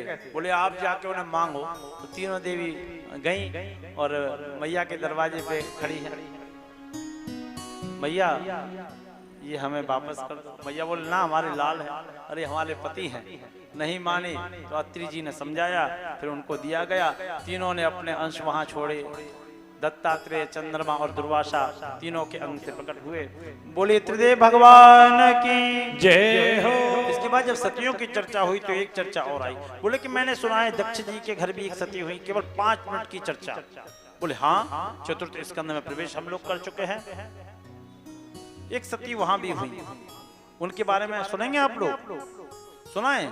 एक प्रश्न है, पहले वो बताओ, धर्म पर श्रद्धा होनी चाहिए या नहीं? बोले हाँ। बोलो, धर्म पर श्रद्धा होनी चाहिए या नहीं होनी चाहिए? अच्छा, धर्म पर श्रद्धा होगी तो विकास होगा या विनाश? अच्छा, लेकिन यहाँ कुछ अलग हुआ। एक बार की बात है, सुनो। एक बार त्रेता युग माही, एक बार त्रेता युग माही, शंभु गयो कुंभजर सिपाही, शंभु गयो कुंभजर सिपाही, संग सती जग जननी भवानी, संग सती जग जननी भवानी, पूजे ऋषि अखिलेश्वर जानी, तुझे ऋषि अखिलेश्वर जाने, राम कथा मुनि भर जब खाने, राम कथा मुनि वेद बखानी, सुनिय महेश परम सुख माने, सुनिय महेश परम सुख मानी। क्या कहा? एक बार त्रेता युग माही, शंभु गयो कुंभजरे सिपाही। एक बार त्रेता युग की घटना है। भगवान शंकर ने कहा कि मैं कथा सुनने जा रहा हूं। देवी बोले कहां कथा सुनने जा रहे हैं? बोले कि मैं कथा सुनने जा रहा हूं। बोले आप तो कथा का समुद्र है तो कथा कहां सुनेंगे? मैं कथा घड़े से सुनने जा रहा हूं। बोले घड़ा कौन? बोले कुंभज ऋषि। बोले हम भी चलेंगे। क्या करने? बोले देखने चलेंगे कि कथा घड़े से समुद्र कैसे सुनता है। सती जी देखने गई थी, प्रमाण मिलता है, हम नहीं कह रहे। तो कैसे गई थी? संग सती जग जननी भवानी। तुलसीदास जी ने 3 विशेषण लगाए, सती, जगजननी और भवानी। और ऋषि ने उनकी पूजा की, कथा सुनाई। जब कथा सुना दी, ऋषि ने कहा कथा समझ में आई तो सुनिय महेश परम सुख माने। तो केवल शंकर जी बोले हाँ समझ में आई। एक प्रमाण ये मिलता है। दूसरा, शंकर जी से कहने लगी चलो घर चलो। शंकर जी ने विदा कहा, विदाई नहीं मिली तो विदा मांग लो। तो मुनि ने विदा मांगी त्रिपुरारी और चले भवन संग दक्ष कुमारी। और वहां विदा मांगी तो तुलसीदास जी ने कह दिया कि दक्ष कुमारी। न सती कहा, न जगजननी कहा, न भवानी कहा। किसी ने कहा तुलसीदास जी आपने ऐसे अपमानित कर दिया मैया को। बोले मैंने अपमानित नहीं किया, लेकिन मेरी एक कमजोरी है। क्या? जिनके प्रिय न राम बैदेही, तज होता है कोट बैरी समझत परम स्नेही। जो मेरे राम का नहीं वो किसी काम का नहीं, मेरा ये सूत्र है। तो तभी भगवान ने एक रचना रची थी। भगवान अयोध्या के राजा दशरथ के पुत्र बने, उनका विवाह हुआ, जानकी मैया के साथ उनको वनवास मिला और जानकी मैया का वहां हरण हुआ और रावण हरण करके ले गया। और ये बन बन अपनी पत्नी को ढूंढ रहे थे। और इस स्वरूप को देख के भगवान शंकर ने प्रणाम कर लिया। आहा, जय सच्चिदानंद जग पावन, असिकै चले मनोज न सावन। जय सच्चिदानंद जग पावन करके प्रणाम किया, मन ही मन प्रणाम कर लिया। तो सती जी बोली ये क्या आचरज है? शंकर जगत बंधु जगदीशा, सुर नर मुनि सब नावे सीसा। केवल 5 मिनट की कथा है, सब समझ में आएगा। शंकर जगत जन बंधु जगदीशा, सुर नर मुनि सब नावे सीसा। तिन नृप सुतः कीन पर नामा, कहे सच्चिदानंद पर धामा। बोले शंकर जी की तो पूरा विश्व पूजा करता है, लेकिन शंकर जी किसकी पूजा कर रहे हैं? वो भी इन अयोध्या के राजा के लड़कों की, वनवासियों की। ये ब्रह्म नहीं है। शंकर जी प्रणाम कर रहे हैं, लेकिन कारण तो कुछ ना कुछ होगा। सती जी ने पूछा ये कौन है? यहाँ तीसरा प्रमाण मिलता है कि सती जी ने कथा नहीं सुनी। क्यों? कि राम कथा कैसी है? राम कथा सुंदर कर तारी, और संशय बिहग उड़ावन हारी। कहा जो राम कथा सुन लेता है उसके मन में संशय रूपी पक्षी बैठता ही नहीं है। इसलिए तृतीय प्रमाण है कि सती जी ने राम कथा सुनी ही नहीं थी। ये कौन है? शंकर जी बोले अरे इनको नहीं जानती। जासु कथा कुंभजर सिगाई। अरे ये वही है जिनकी कथा हम सुन के आ रहे हैं, हम नहीं मानते। अरे ये सोई मम इष्ट देव रघुवीरा, सेवत जाहि सदा मत धीरा। ये मेरे इष्ट राम जी है। बोले हम नहीं मानते ये राम है। क्यों? अरे ये भगवान होते तो अपनी पत्नी के वियोग में रोते क्या? चलो माना एक पत्नी का वियोग है, पत्नी के पीछे आदमी रोता भी है, तो पूछ रहे हैं। तो किससे पूछ रहे हैं? आपसे पूछे, ब्रह्मा जी से पूछे, किसी आचार्य विद्वान से पूछे, ऋषि से पूछे। पूछ किससे रहे? कि हे खग मृग हे मधुकर श्रेणी, तुम देखी सीता मृग नयनी। ये किससे पूछ रहे हैं? पक्षियों से, खग मृग से। तो शंकर जी ने भी नेले पे दहला दिया, कहा देवी जी राम जी का पहला प्रश्न खग से है, तो संयोग से पहला उत्तर भी खग ने ही दिया है। वो कौन खग था? गीध अधम खग आमेश भोगी, गीधराज जटायु। उसने क्या उत्तर दिया? ले दक्षिण दिशा गयो गुसाई, और बेलपति अति कुररी की नाई। संयोग से पहला प्रश्न खग से किया है, तो पहला उत्तर भी खग ने ही दिया है। लेकिन हम फिर भी नहीं मानते कि राम है। तो शंकर जी ने कहा परीक्षा लो, दो के न जाए परीक्षा ले हो। तो शंकर जी की बात पसंद नहीं आई परीक्षा लेने के लिए। पुण्य पुण्य हृदय विचार धर सीता कर रूप, आगे होई सोई चली मगर, जहे आवत नर भूप। सीता जी का रूप रखा, रंग रूप सीता का था, ढंग सीता का था, लेकिन क्रम सीता का नहीं था। क्योंकि सीता जी कहाँ खड़ी होती थी? उभय बीच सिय सोहत जैस कैसी, ब्रह्म जीव बिच माया जैसी, बीच में। लेकिन सीता जी के रूप में जो सती जी आई वो कहाँ खड़ी हो गई? आगे हुई सुई चली मगर। लक्ष्मण जी बोले माता जी आ गई, लक्ष्मण जी बोले माता जी आ गई। राम जी ने कहा माता जी तो हैं, पर हमारी भी माता जी। समझ में नहीं आया क्यों? लक्ष्मण जीव है, लक्ष्मण जीव है, परवश जीव सुबस भगवंता, जीव अनेक एक श्रीकंता, तब माया बस रहे भुलाना, ताते ब्रह्म में नहीं पहचाना। इसलिए लक्ष्मण जी नहीं पहचान पाए, राम जी तो पहचान गए। तो राम जी ने कहा कि माता जी इसलिए कह रहा हूं कि मेरे इष्ट देव की पत्नी है तो मेरी मैया हो। अब टोकेगा कौन? जिसका दावा मजबूत होगा। और दावा किसका मजबूत है? राम जी का।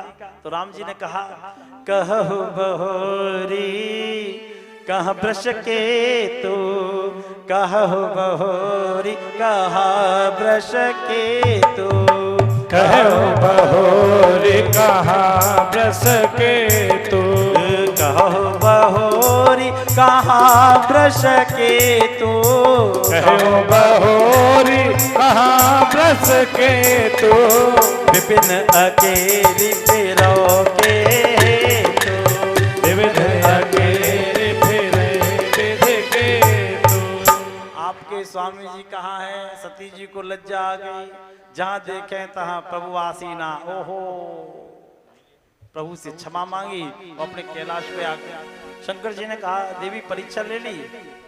अब वहां भी झूठ बोला, कछु न परीक्षा लेने गुसाई, और कीन प्रणाम तुम्हारी नाई।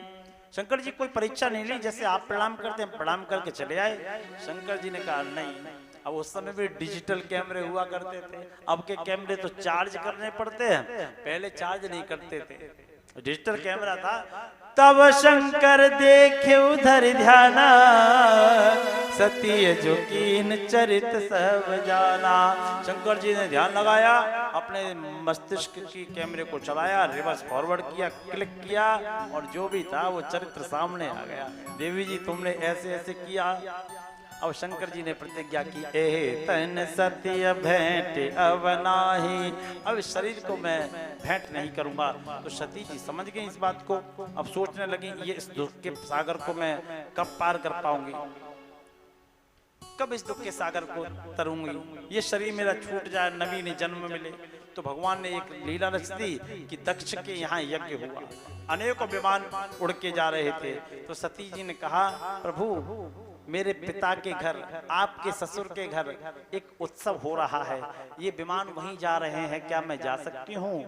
तो प्रभु बोले कि जा सकती थी, जा नहीं सकती। क्यों? मेरे पिता हैं, पत्रिका देना भूल गए होंगे, निमंत्रण देना भूल गए होंगे।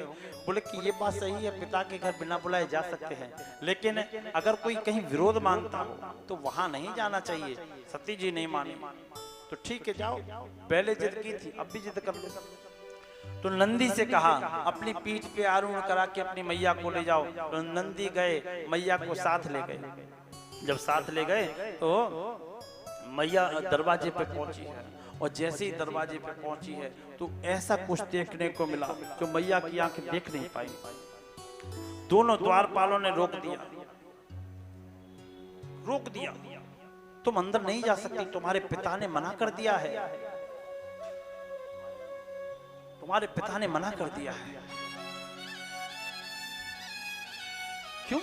ये मेरा भवन है, तुम याद है मेरी फटकार से तुम डर जाया करते थे।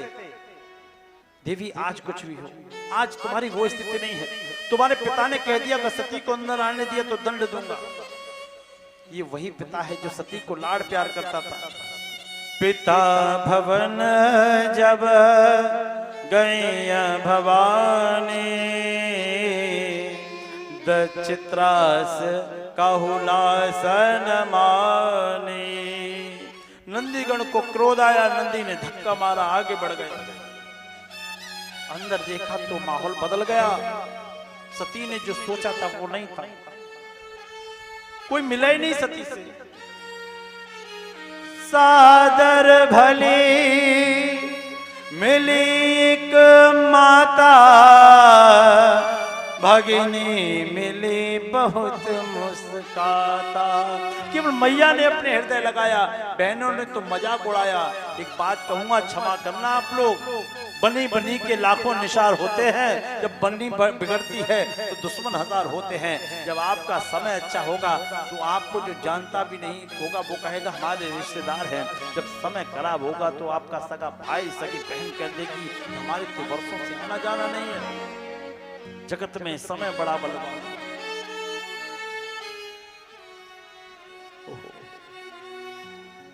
पिता के घर जब कन्या जाती है ना तो ये सोच के जाती है कि मेरे भाई मुझसे बोले ना बोले कोई फर्क नहीं पड़ेगा, भाभी बोले ना बोले कोई मतलब नहीं है, मेरा बाप मुझसे बोले कहने को तो मायका है, लेकिन पिता जब तक जिंदा है तब तक वो मायका जीवित रहता है, फिर वो मायका नहीं रहता। बेटी जब पीहर जाती है सावन में, बाबूजी काम करके आते हैं दुकान से, फैक्ट्री से, नौकरी से, पानी मांगते हैं तो बेटी सोचती है कि पहला गिलास मैं पिता को दूं। पिता पूछेंगे बेटी तू कैसी है, मैं उनकी गोद में सिर रखूंगी, खुश होंगी तो मेरी मुस्कुराहट बता देगी, दुख होगा तो मेरे आंसू उन्हें बता देंगे। पिता पुत्री का रिश्ता एक ऐसा होता है जीवन में जो व्यक्ति कभी न रोया हो, लेकिन बेटी की विदाई के समय अपने आंसू रोक नहीं पाता। क्षमा करना, बेटे से अधिक प्रेम बेटियां अपने पिता से करती हैं। बेटी बिना बाप के नहीं रह पाती।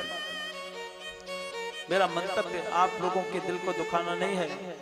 कई बहनें ऐसी होंगी जिनको अपने पिता से कब कोई नहीं मिला पाएगा, कई ऐसे पिता होंगे जिनको उनकी बेटियों से कोई नहीं मिला पाएगा। लेकिन सत्यता है कि मायका तो कहने का होता है, पिता तक मायका रहता है।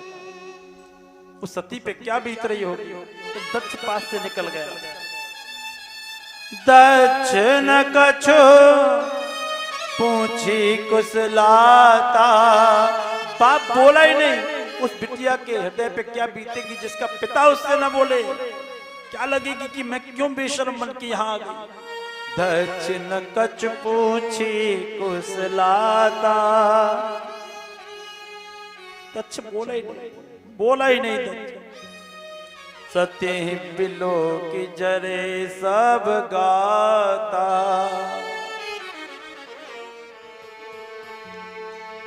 सती को क्रोध आया, ये पिता जो मुझे गोदियों में झुलाता था आज मुझसे बोला नहीं। बहनें मिली तो मजाक उड़ाया, तुम्हारे औगणदानी पति कहाँ गए। सती ने वो सब छोड़ा, यज्ञ मंडप में पहुंच गई। देखा मेरे पति का यहाँ भी कोई स्थान नहीं। सती जाए देखी जब त्यागा, कतहु न दीख शंभु कर भागा। शंभु का कहीं भाग नहीं दिखा तो क्रोध आया।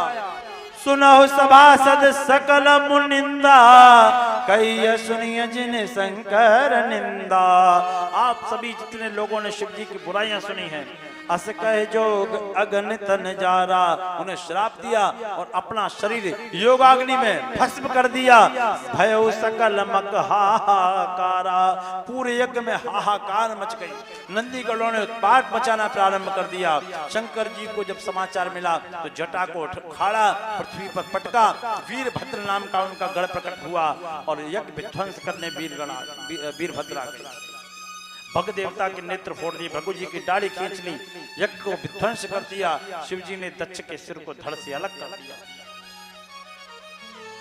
समय बीता, शिव जी ने अपनी पत्नी की ज्वलंत देह अपने कंधों पर रखी, भ्रमण करने लगे। विष्णु जी ने उसके सुदर्शन चक्र से 52 टुकड़े किए, जो 52 शक्ति पीठ के रूप में स्थापित है। बोली शक्ति माई की जय। 52 शक्ति पीठ बने। उसके बाद शंकर जी से निवेदन किया, आप तो भोले भाले हैं, इस दक्ष मूर्ख है, इसको क्षमा करो। तो शंकर जी ने बकरे का शीश लगा दिया। यानी कि आप ये भी कह सकते हैं भगवान शंकर पहले सर्जन थे, जिन्होंने पहला ऑपरेशन किया था। ऑपरेशन तो 2 किए थे, दक्ष का और गणेश जी का, लेकिन पहले सर्जन भगवान शंकर थे। तो अब दक्ष से कहा मूर्ख माफी मांग, तो दक्ष माफी मांग रहा है कैसे? 2 मिनट की चर्चा। दक्ष कैसे कह रहा है क्षमा कर दो? तो बकरे की भाषा कैसी होती है? बड़ा बकरा होता है बम बम। तो दक्ष कुछ भी बोले तो बम बम निकले। तो जैसे बम बम निकले ना, तो भगवान शंकर हंसने लगे, बोले कि हमने तो अपने ससुर की भाषा ही चेंज कर दी बिना पढ़ाई लिखाई।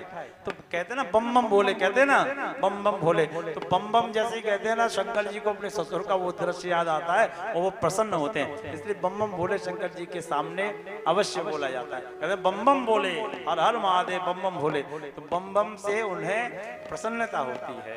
यह इस कथा का पूर्ण विराम यहाँ करते हैं। लेकिन अब जो इसका सारांश है वो लीजिए। अभी आपने बताया था, अभी आपने यह बताया था, मैंने पूछा था कि धर्म पर श्रद्धा होनी चाहिए कि नहीं। तो आप लोगों ने क्या कहा था? एक बार बोलो। धर्म पर श्रद्धा होनी चाहिए तो आप लोगों ने कहा था ठीक। फिर आपसे पूछा विकास होना चाहिए विनाश, तो आप लोगों ने कहा विकास होना चाहिए। ठीक, अब यहीं पे आते हैं। धर्म क्या है?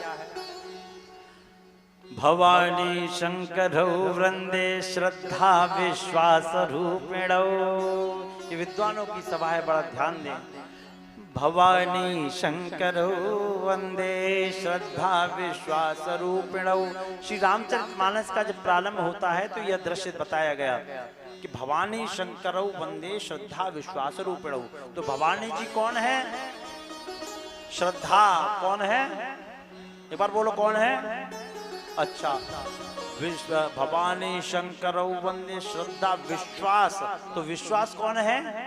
भगवान शंकर। कौन है? एक बार बोलो ना, भगवान शंकर। तो सती श्रद्धा और भगवान शंकर विश्वास। ठीक। वृख एवं धर्म, जो नंदी है, बैल है, वह धर्म है। तो सती श्रद्धा, सती श्रद्धा धर्म नंदी पर सवार होके तो गई, लेकिन विश्वास रूपी शंकर उनके साथ नहीं गए, इसलिए विकास होना चाहिए था और न जाने के कारण विनाश हो गया। समझ में आया? इसका शाब्दिक भौतिक अर्थ यह है कि बिना विश्वास की श्रद्धा, ध्यान से सुनिए, बिना विश्वास की श्रद्धा कभी फलदायी नहीं होती है। विश्वास के साथ श्रद्धा आपको उन्नत शिखर तक पहुंचाती है, परमात्मा मिलन कराती है। बोलो राधे राधे। बोले बांके बिहारी लाल की। हो बम भोले बम भोले बम भोले बम बम भोले बम भोले बम बम बम बम भोले बम भोले बम बम बम बम भोले बम भोले बम बम बम हम भोले बम भोले बम बम बम बम बम भोले बम भोले बम बम हम भोले बम भोले बम भोले बम तुम भोले बम भोले बम बम बम। तो यही वो तंत्र है, यही वो मंत्र है, यही वो तंत्र है, यही वो मंत्र है। प्रेम से जपेंगे तो मिटेंगे सारे गम। भोले बम भोले बम बम बम बम भोले बम भोले बम बम बम भोले बम भोले बम बम बम हम भोले बम भोले बम बम।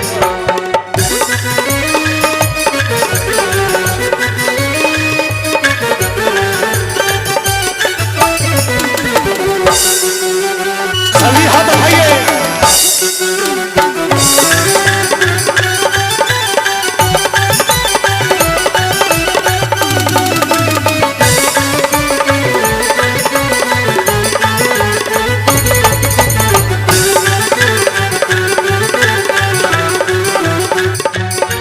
कभी जोगी कभी भोगी कभी बाल ब्रह्मचारी कभी आदिदेव महादेव त्रिपुरारी महादेव त्रिपुरारी महादेव त्रिपुरारी। कभी शंकर कभी शंभु कभी भोले भंडारी नाम ही अनंत तेरे जग बलिहारी बोले जग बलिहारी बोले जग बलिहारी।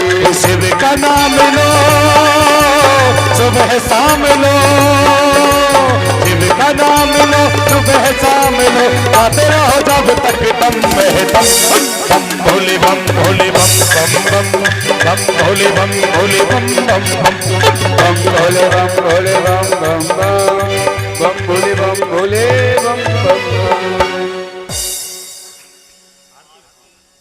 सभी भक्त आरती के लिए खड़े हो जाएं, भगवान की आरती करें, उसके बाद प्रसाद लेके अपने अपने घर को प्रस्थान करेंगे। मुरली बजैया की आरती कृष्ण कन्हैया की हर हर मुरली बजैया की आरती कृष्ण कन्हैया की। अधर धर मुरली बजैया की अधर धर मुरली बजैया की आरती कृष्ण कन्हैया की। अधर धर मुरली बजैया की आरती कृष्ण कन्हैया की। कृष्ण तुम मथुरा जहो नंद घर मंगलाचार कियो। कृष्ण तुम मथुरा जन्म लियो नंद घर मंगलाचार कियो। कृष्ण तुम मथुरा जन्म लियो नंद घर मंगलाचार कियो। कृष्ण तुम मथुरा जन्म लियो नंद घर मंगलाचार कियो। यशोदा दूध खिलैया की आरती कृष्ण कन्हैया की। अधर धर मुरली बजैया की आरती कृष्ण कन्हैया की। कृष्ण तुम यशोदा के छैया श्याम बल दाऊ सो भैया। कृष्ण तुम यशोदा के छैया श्याम बल दाऊ के भैया। कृष्ण तुम यशोदा के छैया श्याम बल दाऊ सो भैया। कृष्ण तुम यशोदा के छैया श्याम बल दाऊ सो भैया। के वन बहो गाय चरैया की आरती कृष्ण कन्हैया की। अधर धर मुरली बजैया के आरती कृष्ण कन्हैया की। कृष्ण तुम कंसासुर मारो श्याम तुम भूमि भार तारो। कृष्ण तुम कंसासुर मारो श्याम तुम भूमि भार तारो। कृष्ण तुम कंसासुर मारो श्याम तुम भूमि भार तारो। कृष्ण तुम कंसासुर मारो श्याम तन भूमि भार तारो। कालिया नथैया की आरती कृष्ण कन्हैया की। अधर धर मुरली बजैया की आरती कृष्ण कन्हैया की। आरती गाते कृष्णानंद के मन में होता अति आनंद। आरती गाते रवि आनंद के मन में होता अति आनंद। आरती गाते रवि आनंद मन में जय हो। आरती आनंद आरती गाते मनोजानंद के मन में होता अति आनंद दिले है लाज रखैया की आरती कन्हैया की अधर धर मुरली बजैया की आरती कृष्ण कन्हैया की मुरली बजैया की आरती कृष्ण कन्हैया की अधर धर मुरली बजैया की आरती कृष्ण कन्हैया की आरती कृष्ण कन्हैया की आरती कृष्ण कन्हैया की